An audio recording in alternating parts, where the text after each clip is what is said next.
Hello மக்களே! சிவா ஐலி செம இன்ட்ரெஸ்டிங்கா போயிட்டுருக்கு. ஒரு பக்கம் சிவா செம அதிரடியா ஒரு அதிகாரி மாதிரி போய் அந்த ஜுவல்லரி ஷாப்ல சிசிடிவி ஃபுட்டேஜ எடுத்துறாங்கன்னே சொல்லலாம். அதே சமயத்துல இன்னொரு சைடு ஆயிலியும் இசையும் சேர்ந்து நிலைய மாத்தி வச்ச கும்பல கண்டுபிடிச்சுட்டாங்கன்னே சொல்லலாம். அதே சமயத்துல நம்ம ஆயிலி செம அதிரடியா அதிகாரி மாதிரி அந்த இடத்துல நிக்கிறத பார்த்துட்டு இருந்த நம்ம கபிலன் ரித்திகாவுக்கு அயலிக்க மேல பயங்கர சந்தேகமா வருது. ஒரு கட்டத்துல ரித்திகா அயலி அதிகாரி அப்படிங்கிற உண்மையை கண்டுபிடிச்சாங்களா? அதே சமயத்துல ஸ்ரீஜாவை பத்தின சுயரூபம் சுபத்ராக்கு தெரிய வருதா? வீடியோக்குள்ள போறதுக்கு முன்னாடி நம்ம சேனலுக்கு சப்ஸ்கிரைப் பண்ணுங்க. அப்படியே பக்கத்துல இருக்க பெல் ஐக்கானும் கிளிக் பண்ணிருங்க. அப்பதான் நான் போடுற வீடியோலாம் உங்களுக்கு நோட்டிபிகேஷனா வரும். நம்ம சுபத்ராவும் ரொம்பவே கலங்கி போய் அந்த இடத்துல நிக்கும்போது ஸ்ரீஜாவும் ஆக்டிங்க கொடுக்க ஆரம்பிக்கிறாங்க. ஏதோ நல்லவ மாதிரி நம்ம சுபத்ரா கிட்ட எந்த பிரச்சனை வந்தாலும் நான் உங்க கூட எப்பவுமே உறுதுணையா இருப்பேன். நீங்க எதுக்குமே கவலைப்படாதுங்க. யார் எந்த சிச்சுவேஷன்ல உங்களை விட்டு போனாலும் எப்பவுமே உங்க பக்கபலமா நான் இருப்பேன்னு சொல்லிட்டு ஸ்ரீஜாவும் சுபத்ரா கிட்ட ஆக்ஷன் கொடுக்க ஆரம்பிக்கிறாங்க.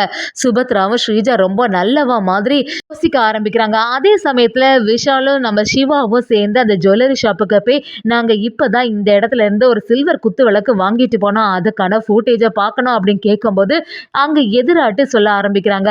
அதை கேட்ட உடனே நம்ம சிவாவும் ஒரு அதிகாரி தோரணத்தோட நான் தான் ஆஃபீஸர்னு சொல்லிட்டு ஐடி கார்டை காட்டும் போது போலீஸுங்கிற உண்மையை முதல்ல சொல்லியிருந்தா நாங்கள் சிசிடிவி ஃபுட்டேஜ் தந்திருப்போம்ல சார் அப்படின்னு சொல்லிட்டு அந்த இடத்துக்கு போறாங்க. விஷால் அதை பார்த்தோன்னா அதிர்ச்சி ஆயிடுறாங்க. அப்போ இவங்க போலீஸா அப்படின்னு சொல்லிட்டு யோசிக்க ஆரம்பிக்கிறாங்க.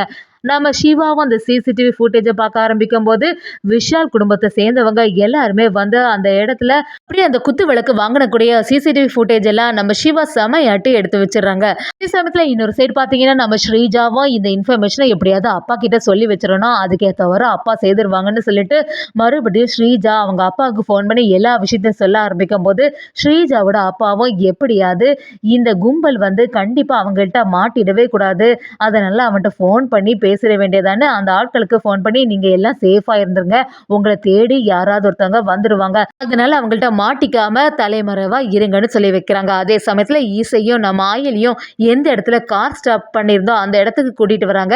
இந்த இடத்துல தான் ஒரு ஆள் ஒரு ஆபத்தான நிலைமையில இருந்தாங்க, அதனாலதான் இந்த இடத்துல நாங்க கார் ஸ்டாப் பண்ணோம் அப்படின்னு சொன்ன உடனே நம்ம ஆயிலையும் சுத்தி முத்தி பார்க்க ஆரம்பிக்கிறாங்க. நம்ம இசை கிட்ட கண்டிப்பா இதுலதான் ஏதோ ஒரு பிரச்சனை இருக்கு, அந்த ஆளு வேணும்னு சொல்லிட்டு தான் அவங்க காரை நிறுத்தி அந்த பார்சலை மாத்ததுக்காண்டி தான் இந்த செயலை செய்திருப்பாங்க அப்படின்னு சொல்ல ஆரம்பிக்கிறாங்க. அதை கேட்ட நம்ம இசையும் அது எப்படி கரெக்டா சொல்ல முடியும் அப்படின்னு யோசிக்க ஆரம்பிக்கிறாங்க. அதே சமயத்துல நம்ம அயலியும் சிவா கிட்ட ஃபோன் பண்ணி ஏதாவது ஒரு இன்ஃபர்மேஷன் கிடைச்சதா, சிவா எவிடன்ஸ் ஏதாவது இருக்கா அப்படின்னு சொல்லிட்டு கேட்கும்போது நம்ம சிவாவும் அயலி கிட்ட ஆமா அயலி எல்லாமே எடுத்தாச்சு, இந்த சிசிடிவி ஃபுட்டேஜ்ல இவங்க வந்து குத்து விளக்கெல்லாம் வாங்கினது கரெக்டா தான் இருக்கு, இங்க இருந்து பார்சல் எல்லாம் பண்ணது சரியா தான் இருக்கு, அந்த பார்சல் எந்த சேஞ்சுமே ஆகல, அப்படியே தான் இருக்குது, எனக்கு ஏதோ வழி நடுவில் யாரோ ஒருத்தங்க வழி மறைச்சாங்கன்னு சொன்னாங்கல்ல, அதுல தான் அந்த பார்சல் சேஞ்ச் ஆகிறதுக்கு வாய்ப்பு இருந்திருக்கு அப்படிங்கிற இன்ஃபர்மேஷனை நம்ம சிவாவும் அயலிக்கிட்ட சொல்லும்போது அயலியும் சரி நான் எதுக்கும் தேடி பார்க்குறேன் அப்படின்னு சொல்லிட்டு யோசிக்க ஆரம்பிக்கிறாங்க.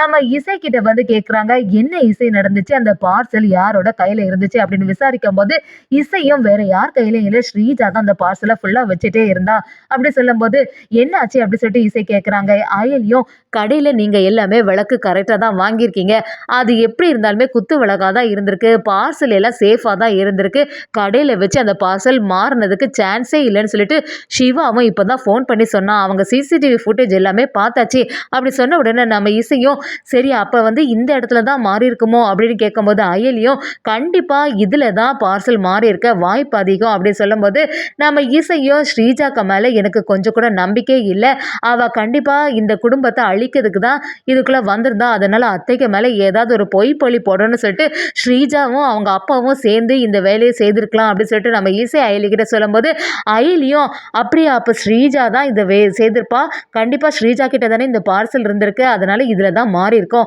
சரி உங்க காருக்கு முன்னாடி ஒரு ஆள் இருந்தாங்கன்னு சொன்னீங்கல்ல, அந்த ஆளை பார்த்தா உங்களுக்கு அடையாளம் தெரியுமா அப்படின்னு கேட்கும்போது இசையும் கண்டிப்பா அவங்கள பார்த்த உடனே எனக்கு தெரியும் அப்படின்னு சொல்ல ஆரம்பிக்கிறாங்க. எப்படி இருந்தாலுமே இந்த இடத்த விட்டு தூரமாட்டு அந்த ஆளு போறதுக்கு வாய்ப்பே இல்லை, அவங்கள பிடிச்சு விசாரிச்சா நமக்கு எல்லா உண்மையும் தெரிய வரப்போகுது அப்படின்னு சொல்லிட்டு நம்ம ஆயிலியும் இசையும் சேர்ந்து அந்த ஆளை தேடுறதுக்குடைய எல்லா முயற்சிகளும் எடுத்துட்டு இருக்காங்கன்னே சொல்லலாம். அதே சமயத்துல இன்னொரு சைடு சுபத்ரா பயங்கரமா டென்ஷன்ல இருக்கும்போது நம்ம இந்திராணி நீங்க எதுக்குமே கவலைப்படாதுங்க, பசங்க எல்லாருமே அந்த இடத்துக்கு போயிருக்காங்களே, சீக்கிரத்துல வந்து உண்மையை நிரூபிச்சிருவாங்க அப்படி சொல்லும் போது சுபத்ராவும் நான் இப்படி எல்லாம் ஒரு பழி எனக்கு மேல விழுன்னு சொல்லிட்டு கொஞ்சம் கூட எதிர்பார்க்கவே இல்லை, அது வேற டைம் ஆகிட்டே போயிட்டு இருக்கு, அப்படி இருக்கும்போது இவ்வளவு நேரத்துக்குள்ள எப்படி அவங்க உண்மையை கண்டுபிடிச்சுவாங்க அப்படின்னு சொல்லிட்டு நம்ம சுபத்ரா பதட்டமாவே இருந்துட்டு இருக்காங்க. ஸ்ரீஜாவோட மனசுல சந்தோஷமா இருக்கு. இதை தானே நான் எதிர்பார்த்துட்டே இருந்தேன். இந்த நாளுக்காக எத்தனை நாளா நான் ஏங்கிட்டு இருந்தேன்னு தெரியுமா? கண்டிப்பா அவங்க கண்டுபிடிக்கிறதுக்கு வாய்ப்பே இல்லை. எத்தனை நாள் ஆனாலுமே கண்டுபிடிக்க முடியாத ஒரு கேஸ இவங்க சாதாரண ஆட்கள் எப்படி 2 மணி நேரத்துல கண்டுபிடிக்க முடியும் அப்படின்னு சொல்லிட்டு ஸ்ரீஜாவும் மனசுல சந்தோஷப்படுறாங்க. அந்த சமயத்துல நம்ம கபிலனும் ரித்திகாவும் யோசிக்க ஆரம்பிக்கிறாங்க. கபிலனுக்கு ஏற்கனவே சந்தேகம் இருந்துச்சு. அயலி ஒரு சமயம் அதிகாரியா இருப்பாளோ நம்ம சந்தேகப்படுற மாதிரி. வெளியில போய் யார்கிட்டயோ ஃபோன் பண்ணா உடனே அதிகாரிகளுக்கு ஃபோன் வருது. அப்ப கண்டிப்பா இந்த அயலிய சந்தேகப்படுறதுல நமக்கு தப்பே இல்லை அப்படின்னு சொல்லிட்டு கபிலன் யோசிக்க ஆரம்பிக்கிறாங்க. கபிலனும் இந்திராணி கிட்ட வந்து இதெல்லாம் நமக்கு தேவையாக்கா, எதுக்கு தேவையில்லாத வேலையை பார்த்துட்டு இருக்கோம், அவங்க குடும்ப பிரச்சனையை அவங்க பார்க்க மாட்டாங்களா, இந்த அயலி போய் இப்படியெல்லாம் செய்துட்டு இருக்காளே அப்படி சொல்லும்போது நம்ம ரித்திகாவும் சேர்ந்து செல்வநாயகிட்ட அத்தை இங்க நடக்கிறது எதுவுமே சரியில்லை, எப்பவுமே இந்த அயலிக்கு சப்போர்ட்டிவா தான் நடந்துட்டு இருக்காங்க, அது மட்டும் இல்லாம அயலி எது ஒரு அதிகாரி மாதிரி இப்படி எல்லாம் பிஹேவ் பண்ணிட்டு இருக்காளே அப்படின்னு சொல்லிட்டு ரித்திகா செல்வநாயகிட்ட திட்டும் போது செல்வநாயகியும் விடு ரித்திகா, அவங்க என்ன 2 மணி நேரத்துல வர போறாங்க, அதுக்கடுத்து அவமானப்பட்டு தானே நிக்க போறாங்க, எப்படி இருந்தாலுமே அயலி இந்த கூட்டத்துக்கு முன்னாடி அவமானப்பட்டு தான் நிப்பா அப்படின்னு சொல்லிட்டு செல்வநாயகியும் ரித்திகாவும் யோசிச்சுட்டு இருக்காங்கன்னே சொல்லலாம். அதே சமயத்துல ஸ்ரீஜாவோட அப்பாவும் கொஞ்சம் டென்ஷனா இருக்காங்க. அவங்க நார்மலான ஆட்கள் தான். அப்படி இருக்கும்போது ஒரு டிடெக்டிவ்னாலேயே 2 மணி நேரத்துல கண்டுபிடிக்க முடியாது, இவங்களா கண்டுபிடிக்க போறாங்க அப்படின்னு சொல்லிட்டு அசால்ட்டா இருக்க ஆரம்பிக்கிறாங்க. நம்ம இசையும் அயலியும் ஒரு கட்டத்தில் அந்த கும்பலை கண்டுபிடிச்சிட்டாங்கன்னே சொல்லலாம். அப்படியே அயலி செம மாசா வந்து அடிச்சு துவம்சா பண்ணிட்டு அந்த ஆட்கள் எல்லாத்தையுமே கூட்டிட்டு வராங்க. இதை பார்த்துட்டு இருந்த நம்ம இசையும் அயலி கிட்ட, என்ன அயலி இந்த மாதிரிலாம் பண்ணிட்டு இருக்கீங்க, இவ்வளோ தைரியமா ஹேண்டில் பண்ணிட்டீங்க எல்லா விஷயத்தையும் அப்படி கேட்கும்போது அயலி ஒரு அதிகாரிங்கிறது நம்ம இசைக்கு தெரிய வருதுன்னே சொல்லலாம்.